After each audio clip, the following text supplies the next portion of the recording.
Do you find yourself judging your students the very first day they walk in the classroom? I recently began thinking about how I did do that because as a classroom management technique, I needed to be able to assess what a student was going to do in my classroom, and I had to do it pretty quickly. The problem was those evaluations and those judgments were based on very little evidence and very little information. Kaitlyn shares in this episode that she's often judged as a lazy student. I'm curious if you would judge her as a lazy student after listening to her interview.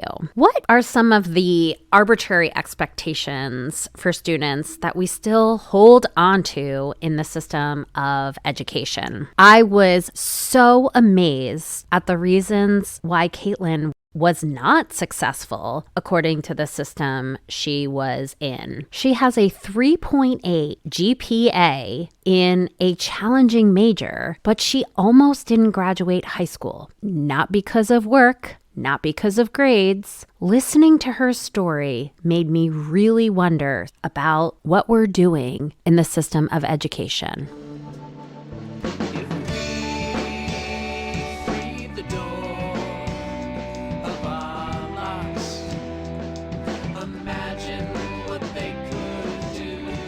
Welcome to the podcast Education Unimagined, where we give students an opportunity to share their voice in a system where often their voice is unheard. I ask them to share their experience and advice on how we can improve the experience for everyone. Kaitlyn, welcome to the podcast, Student Leaders, Future Leaders. Tell me a little bit about yourself. I'm Kaitlyn. I'm a sophomore in college. I'm going for my psychology degree and a minor in criminal justice. Will you tell me about your leadership qualities that you found in that and were determined by the VIA character survey: bravery, honesty, kindness, curiosity, and self-regulation? Did any of them stand out to you or come as a surprise for you? I think bravery, honestly. I don't know about that. I am confrontational when it comes to doing the right thing, but beyond that, standing up for people, I tend to be quiet. My follow-up question is, do you feel like bravery surprised you because of the way we as a society define bravery? Obviously, society has a huge play on the way we perceive ourselves, and I often perceive myself to be mousy. I'm not very out there. Is society seems to have this view of bravery. You don't have struggles, you don't have mental illness struggles. I have a lot of anxiety going up and meeting someone new. I get really nervous going into new classes. I just started class Monday and I was shaking. I was so nervous. Sometimes I feel cowardly and I feel inferior to a lot of people, and that doesn't make me feel very brave. Yes, I think you nailed it, that you feel cowardly and you feel that your anxiety is preventing you from being brave. But I think the word you used by being perfect, that myth that people are perfect and people portray that perfection. What did you think when you saw bravery? Did you believe it or did you disbelieve it? I thought I messed up somewhere. I honestly thought I put in the wrong bubble or the wrong question. I was like, why is that popping up for me? But when I see it, I'm like, that's just not me. But that I don't think it's me in the connotation of society. Maybe to myself, I'm brave in my own definition of it. But I guess I want to ask you, because this transitions right into the line of work that you took after high school of being an EMT. I see that as being something really brave, and that's probably where your bravery is coming out. So let's talk about being an EMT. How did you get to that position? What were you thinking? And what did you learn from being an EMT? What were you thinking is a great question. So in high school, I struggled a lot mentally. I had a spew of health issues. I was in and out of the hospital quite a bit, and it led me to have the frequent contacts with EMTs and paramedics. And one man, his name was Scott, showed up to my house quite often. He was the one that was transporting me when I was having these health issues, and I started to get to know him. He suggested that I could go and inquire at a fire station. and he gave me the address to one that would fit for me. I took it and I ran with it. I have a best friend, and she had this really bad health emergency while she was at work, and I drove there. I showed up and found her, and she ended up wanting me to go with her to the hospital. And for the first time, I wasn't in the back of the ambulance. I was in the front, seeing it from the outside in. And I really liked the feeling that I was there for somebody. I liked feeling that I was making a difference, because at the time I wasn't feeling very good about myself. I was feeling that I was worthless, that I wasn't making a difference in society, that I wasn't doing anything for anybody. I was licensed by 17, and I just saw a lot of things that I was really young to be seeing, and so that forced me to kind of cope with it. It has made me stronger now, because I can deal with a lot more than I think an average person would be able to deal with medically wise. I've learned that everybody has their problems, everybody has what's going on with them, and it's honestly, people aren't perfect. And before I started EMT, I could look at you in the face and give you a list of names of people that I thought were perfect and they had nothing going on with them, until I have them in the back of my ambulance and they're not perfect. They need help. So it was a big eye opener for me, and I feel like I matured and grew a lot in the 3 years that I was doing it. Did you continue between high school? I took a gap year. I graduated high school in 3 years rather than 4. I struggled a lot in high school with my mental health, and I had a couple instances where the school wasn't comfortable with me being there. So they would put me either in a homebound program, which meant I couldn't go to school. I would have to do school at home, or they would put me at a halfway house. It was for kids who could not physically go to school. You sat and did your work and then you went home. And it was mostly online. I applied for colleges in July of 2020 so I could do early action and get into where I wanted if I had the grades. And it worked out. During that year, I did do EMT. I was working pretty consistently. So you were doing online school before online school was a thing. Yeah, I wasn't allowed to go into school.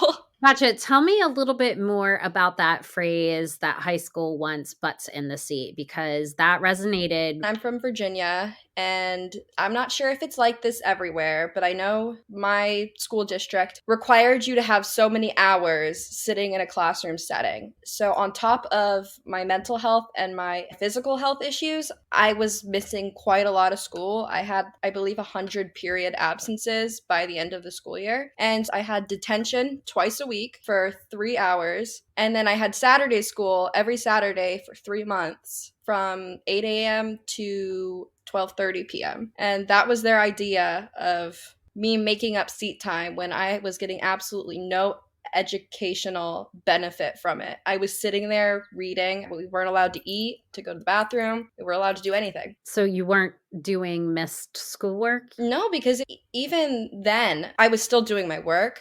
I just wasn't in school. If I was missing a day, I was still catching up with everything. I would email my teachers and ask for my makeup work, and I would do it. It's just my butt physically was not sitting in a chair inside a school. And it was either that or a truancy charge. I had 3 truancy meetings with my parents in the school. We're talking about 2017? I started in 2017, yes. We're not talking about a long time ago. This is pretty recent. It's crazy to think that that was an expectation. And it sounds like your teachers themselves were accommodating because they allowed you to do the work, even though you weren't in the actual seat. Yes, teachers didn't care. My assistant principal was, I'm so sorry that you have to do this. I'm so sorry I have to assign this to you. She would stay after school so that I could just sit in her office rather than be in detention. Everybody was incredibly sweet. It was the school board, the superintendent, school district. They were so adamant. Even if I had a 4.0, they would have made me sit in a seat for hours. Did any of the people who were making this decision know who you were as a person? I never met one of them. I got this information from my principal, who said that I was required to do it because they had already been contacting her about my seat time. It's really interesting to think and reflect on the fact that the people making these decisions had no direct contact with you or engaged with you in any way to find out if there was an extenuating circumstance. It's pretty apparent to me that not knowing and not having relationships makes it a lot easier to make arbitrary rules in that situation. Can we jump to the accommodations? When did you determine that you needed these accommodations, and how have they been for you now as a student? Yeah, so in high school, I had unspoken accommodations. Everybody knew that I'm a loose cannon. I'm going to start sobbing in your face at any moment if you don't let me leave the room. So I was just allowed to leave.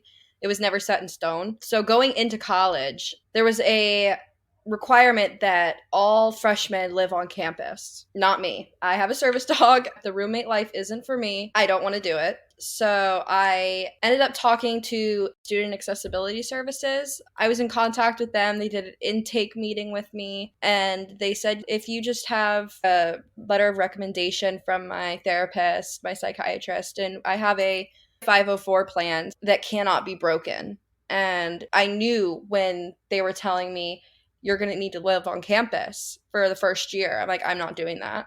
It's either let me live off campus or I don't go to the school. It wasn't me being snarky, but I know what I need for myself. You don't know what I need for me. You don't know me like that. So student accessibility was awesome. They don't question what I need. And if I do need them, I'm allowed to just walk in at any time and talk to somebody. So it's great. This is really interesting for anybody who is not in education to understand the difference between an individual education plan or a 504 plan. The 504 plan can actually go with you beyond higher education and even into your workplace. So, Kaitlyn, you had your service dog before you went to college. What other accommodations do you need, and what has been helpful for you in your college education setting? Okay, I have a couple. I'm allowed to leave the room at any time for any reason, no questions asked, and I can come back whenever I want to, or I can just straight up leave and go home. As long as I communicate after the fact,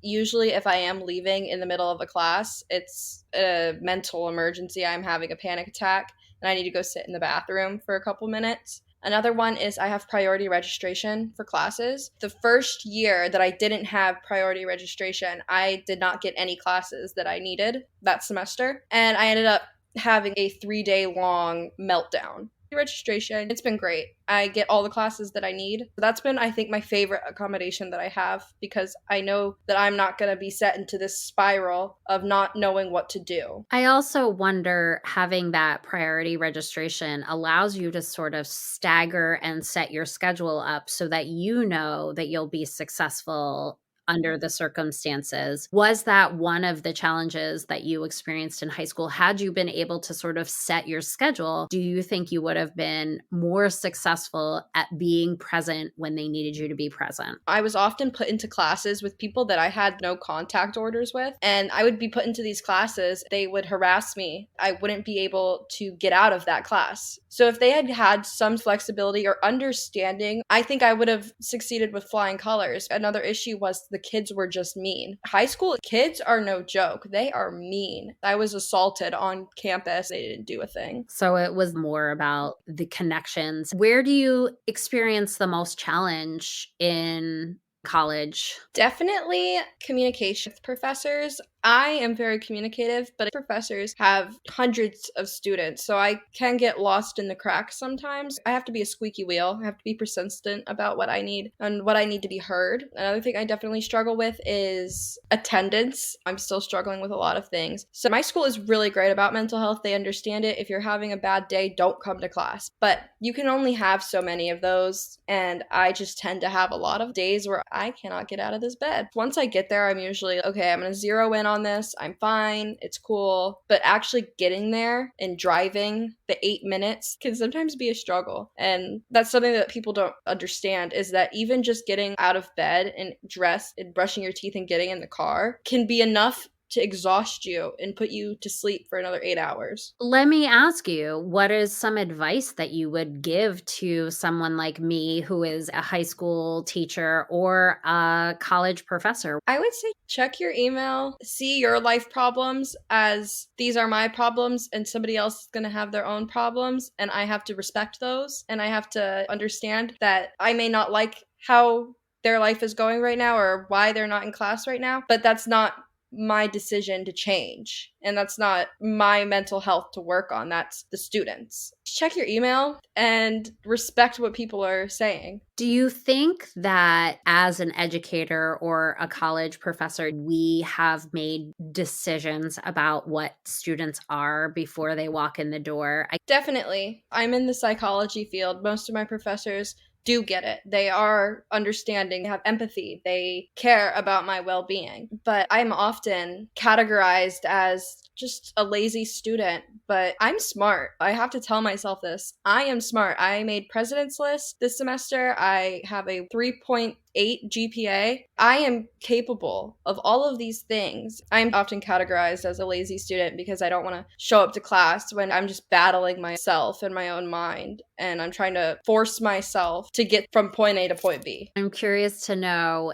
if the reason you went into psychology is because of the struggles that you experience and what your hope is with this major. I got into psychology, funnily enough, because of my therapist. She's the best. She's like my second mom. She's incredible. She has the best advice. I've been seeing her for 7 years now. I want an MSW. I want to go to college for psychology, and she's exactly what I want to be. She is the most empathetic, kindest person I have ever met in my life, and she made me feel heard, and I want people to feel heard. I don't need to be an EMT to do that. All I need to do is get somewhere into the psychology field. So I've had my mind made up for years that I'm going in for psychology, and then I'm eventually going to go get my master's in social work.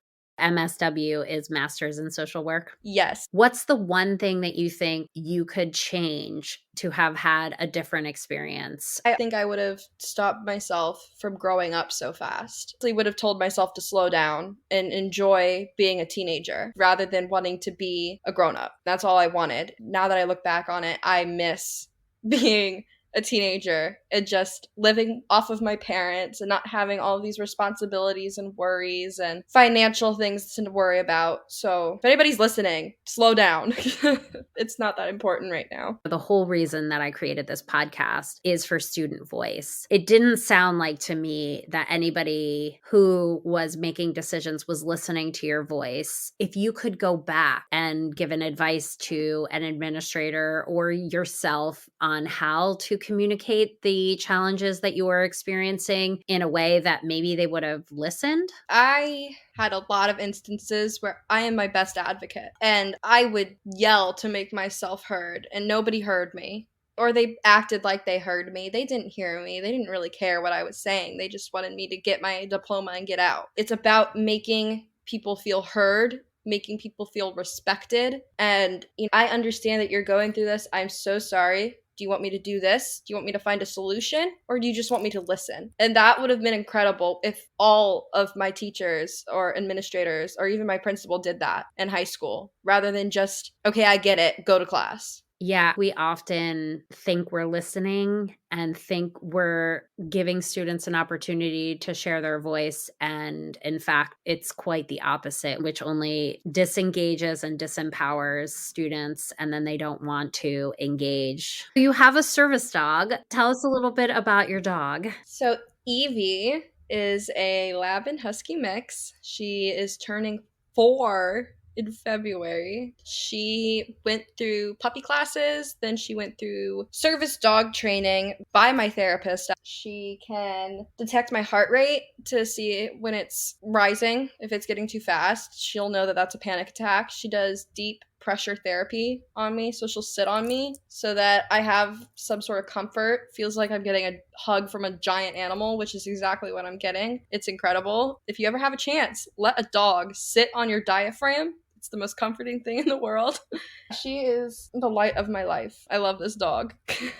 And does she go with you everywhere? So, she used to. She used to go with me everywhere. And then I started having this impending feeling of doom that I am letting this dog just not be a dog. She's still trained and she can still do all of her tasks, but she just doesn't have to do them all the time now. Well, this was a really great interview. I learned a ton. I'm really excited that you were willing to share your story. Thank you so much for having me. I really did enjoy this. I was nervous that you'd be trying to figure out every single little thing about me, but you were great. So thank you. I don't need to know everything, and the pieces that you shared were revealing enough. And I think we'd be surprised at how many people can relate to your story. You allowed me to share my story in a way that I was comfortable with, and I really appreciate that. There's more to advice than just listening. After having these conversations with students, it changed me. I put some of their suggestions into my practice, and I noticed a difference. I was more connected with the students. My relationships were stronger, and it made me a better educator. I'd love for you to take some of these lessons that you've learned and put them into practice, or share some of the lessons that you have learned from your students. It's more than just hearing student voices, it's learning from them. If you haven't already, please subscribe to the podcast Unimagine for all the amazing upcoming interviews that I have on the slate. The theme music for this podcast, Unimagine, was written and produced by another fellow educator, Keith McClendon.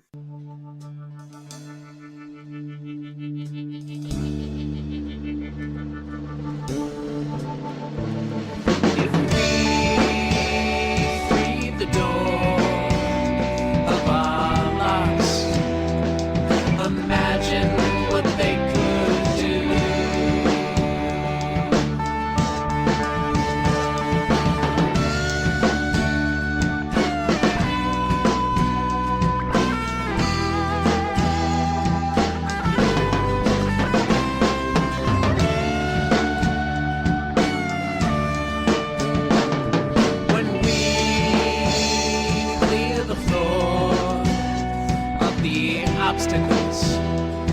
Imagine what they will do. I know you can imagine too. I know you can imagine